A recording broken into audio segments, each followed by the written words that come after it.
आज हम चंद्रमा के रहस्य को समझने की कोशिश करेंगे। हम समझने की कोशिश ये करेंगे कि बृहस्पति के पास 95 मून्स हैं। जी हाँ, 95 चंद्रमा हैं। अगर हम सैटर्न की बात करें यानी शनि की बात करें तो उसके पास कुल 145 चंद्रमा हैं। लेकिन हमारी पृथ्वी के पास केवल एक ही चंद्रमा क्यों है? और बुध और शुक्र की बात करें तो उनके पास एक भी चंद्रमा नहीं है। तो आखिरकार ऐसी असमानता क्यों है? आखिरकार ऐसी क्या वजह है जिसके कारण कुछ ग्रहों के पास बहुत ज्यादा चंद्रमा है और कुछ ग्रहों के पास बिल्कुल भी नहीं है? तो इसी के बारे में जानकारी लेंगे और इसी के बारे में जानेंगे आज के इस वीडियो में। तो इस वीडियो को आखिर तक जरूर देखिएगा। नमस्कार, मैं हूं डॉक्टर सुरजीत सिंह और आप देख रहे हैं महाना मिस्ट्री। अगर आपने अभी तक इस चैनल को सब्सक्राइब नहीं किया है तो सब्सक्राइब कर लीजिए और अगर आपको ये वीडियो अच्छा लगे तो इसको लाइक कीजिए, शेयर कीजिए और कमेंट जरूर कीजिए। तो आपको तो पता ही है कि जुपिटर यानी बृहस्पति के पास 95 चंद्रमाएं हैं। हालांकि गैलीलियन मून्स कम है जो प्रत्यक्ष तौर पे दिखते हैं, लेकिन छोटे छोटे चंद्रमाएं बहुत सारे हैं, यानी कुल 95 चंद्रमाएं हैं। अगर हम सैटर्न की बात करते हैं तो वहां 145 है। तो अब सवाल ये उठता है कि आखिरकार हमारे पृथ्वी की बात कर लें तो हमारे पास केवल एक ही चंद्रमा है। आखिर ऐसी असमानता की बड़ी वजह क्या हो सकती है? तो इसके बारे में वैज्ञानिकों ने जो रिसर्च किया और उसके बारे में जो बताया है, तो उसके केंद्र में सबसे बड़ी वजह जो है वो है हमारा ग्रेविटेशनल फोर्स। तो आखिरकार ये ग्रेविटेशनल फोर्स कैसे अफेक्ट करता है और ऐसा क्या है कि दूसरे ग्रहों पे हर जगह ग्रेविटेशनल फोर्स है, थोड़ी कम थोड़ी ज्यादा। तो आखिरकार इस ग्रेविटेशनल फोर्स का, इस गुरुत्वाकर्षण का क्या रोल है जिसके कारण ये चंद्रमाएं कम और ज्यादा हो रही है? आइए इसको थोड़ा समझते हैं। तो वैज्ञानिकों की माने तो हर ग्रह के पास चंद्रमा नहीं होता है, जैसा कि मैंने आपको बताया। लेकिन सवाल यह है कि केवल कुछ ग्रहों के पास कई चंद्रमा क्यों है, जबकि कुछ के पास एक भी चंद्रमा क्यों नहीं?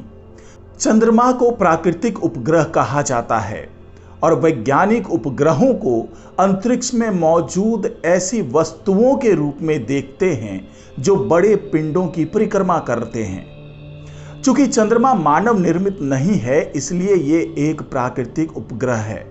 दिलचस्प ये है कि कुछ ग्रहों के पास चंद्रमा होने के दो मुख्य कारण हैं। चंद्रमा अगर ग्रह के हिल स्फीयर रेडियस के भीतर होते हैं या सौर मंडल के साथ मिलकर बनते हैं तो गुरुत्वाकर्षण बल द्वारा खींच लिए या पकड़ लिए जाते हैं। अब यहां पर सवाल ये उठता है कि ये हिल स्फीयर रेडियस जिसके बारे में मैं बता रहा हूं वो आखिर क्या चीज है? तो वस्तुएं आसपास की अन्य वस्तुओं पर गुरुत्वाकर्षण बल लगाती है। इससे वे उन्हें एक दूसरे की तरफ खींचती है। जो वस्तु जितनी बड़ी होगी उसका आकर्षण बल उतना ही अधिक होगा। गुरुत्वाकर्षण बल ही वो कारण है जिसके चलते हम सभी पृथ्वी से दूर जाने के बजाय उससे जुड़े रहते हैं, क्योंकि इसके कारण ही पृथ्वी हमें अपनी तरफ खींचती है। सौरमंडल पर सूर्य के विशाल गुरुत्वाकर्षण बल का प्रभुत्व है जो सभी ग्रहों को अपनी कक्षा में बनाए रखता है। सूर्य हमारे सौरमंडल में सबसे विशाल चीज है, इसलिए ग्रहों जैसी वस्तुओं पर इसका सबसे अधिक गुरुत्वाकर्षण प्रभाव है। और किसी उपग्रह को किसी ग्रह की परिक्रमा करने के लिए उसे ग्रह के इतना करीब होना चाहिए कि ग्रह उसे अपनी कक्षा में रखने के लिए पर्याप्त बल लगा सके। किसी उपग्रह को कक्षा में रखने के लिए ग्रह द्वारा तय की गई न्यूनतम दूरी को ही हिल स्फीयर रेडियस कहा जाता है। हिल स्फीयर रेडियस बड़ी वस्तु और छोटी वस्तु दोनों के द्रव्यमान यानी मास पर आधारित है। पृथ्वी की परिक्रमा करने वाला चंद्रमा इस बात का एक अच्छा उदाहरण है कि हिल स्फीयर रेडियस कैसे काम करती है। पृथ्वी सूर्य की परिक्रमा करती है, लेकिन चंद्रमा पृथ्वी के इतना करीब है कि पृथ्वी का गुरुत्वाकर्षण बल उसे पकड़ लेता है। चंद्रमा सूर्य के बजाय पृथ्वी की परिक्रमा करता है। क्योंकि ये पृथ्वी के हेलिस्फीयर रेडियस के भीतर है। बुध और शुक्र जैसे छोटे ग्रहों की हेलिस्फीयर रेडियस बहुत छोटी होती है, क्योंकि वे बहुत अधिक गुरुत्वाकर्षण बल नहीं लगा सकते। ऐसे में किसी भी संभावित चंद्रमा को संभवतः सूर्य ही अपनी तरफ खींच लेगा। कई वैज्ञानिक अभी भी ये जानने की कोशिश कर रहे हैं कि क्या इन ग्रहों के पास अतीत में छोटे चंद्रमा रहे होंगे। सौरमंडल के निर्माण के दौरान उनके पास ऐसे चंद्रमा रहे हो सकते हैं जो अन्य अंतरिक्ष वस्तुओं के साथ टकराव के कारण नष्ट हो गए। मंगल के 2 चंद्रमा हैं जिनका नाम फोबोस और डेमोस है। वैज्ञानिक अभी भी इस बात पर बहस कर रहे हैं कि क्या ये एस्टेरॉयड यानी जो ऐसे चट्टान होते हैं जो अंतरिक्ष में भटकते रहते हैं, ये वहीं से आए हुए दोनों चंद्रमा हैं जो मंगल के हेलिस्फीयर रेडियस के करीब से गुजरे और ग्रह द्वारा खींच लिए गए, या क्या वे सौर मंडल के साथ ही बने थे। पहले सिद्धांत का समर्थन करने वाले सबूत अधिक हैं, क्योंकि मंगल शुद्ध ग्रह पट्टी के करीब है। जी हां, मंगल एस्टेरॉयड बेल्ट के बहुत करीब है, इसलिए इसकी संभावना बहुत ज्यादा है कि वहीं से कोई एस्टेरॉयड इसके पास से गुजरा होगा और इतना करीब आ गया होगा कि मंगल ने उसे अपने गुरुत्वाकर्षण बल की मदद से खींच लिया होगा और वो अब दोनों ही चंद्रमा बनकर के उसका चक्कर लगा रहे हैं। और अगर बृहस्पति, शनि, यूरेनस और नेपच्यून की बात करें तो इसका हेलिस्फीयर रेडियस बड़ा है, क्योंकि वो पृथ्वी, मंगल, बुध और शुक्र से बहुत बड़े हैं और सूर्य से दूर हैं। उनके गुरुत्वाकर्षण बल चंद्रमा जैसे कई प्राकृतिक उपग्रहों को अपनी तरफ खींच सकते हैं और उन्हें अपनी कक्षा में रख सकते हैं। उदाहरण के लिए जुपिटर के 95 चंद्रमा है, जबकि सैटर्न के 146 चंद्रमा हैं।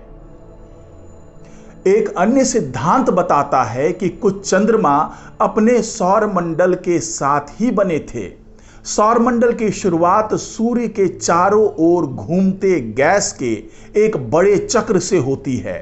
गैस जैसे जैसे सूर्य के चारों ओर घूमती है, ये ग्रहों और चंद्रमाओं में संघनित हो जाती है और जो उनके चारों ओर घूमते हैं। ग्रह और चंद्रमा फिर एक ही दिशा में घूमते हैं, लेकिन हमारे सौर मंडल में केवल कुछ ही चंद्रमा इस तरह से बने होंगे। वैज्ञानिकों का अनुमान है कि जुपिटर और सैटर्न के आंतरिक चंद्रमा हमारे सौर मंडल की उत्पत्ति के दौरान बने थे, क्योंकि वे बहुत पुराने हैं। जुपिटर और सैटर्न की बाहरी चंद्रमाओं सहित हमारे सौर मंडल के बाकी चंद्रमा संभवतः उनके ग्रहों द्वारा गुरुत्वाकर्षण बल की वजह से खींच लिए गए या आकर्षित कर लिए गए थे। अब अगर हम पृथ्वी के चंद्रमा की बात कर लें, अपने चंदा मामा की बात कर लें, तो ये इसलिए खास है क्योंकि संभवतः इसका निर्माण अलग तरीके से हुआ है। वैज्ञानिकों का मानना है कि बहुत पहले मंगल ग्रह के आकार की एक बड़ी वस्तु पृथ्वी से टकराई थी। उस टक्कर के दौरान एक बड़ा टुकड़ा पृथ्वी से टूटकर उसकी कक्षा में चला गया और इस तरीके से चंद्रमा का निर्माण हो गया। वैज्ञानिकों का अनुमान है कि पृथ्वी का चंद्रमा इसी तरह से बना है, क्योंकि उन्हें चंद्रमा की सतह पर मिट्टी में बेसाल्ट नामक चट्टान मिली है और चंद्रमा का ये बेसाल्ट पृथ्वी के अंदर पाए जाने बेसाल्ट के लगभग बिल्कुल एक जैसा ही है।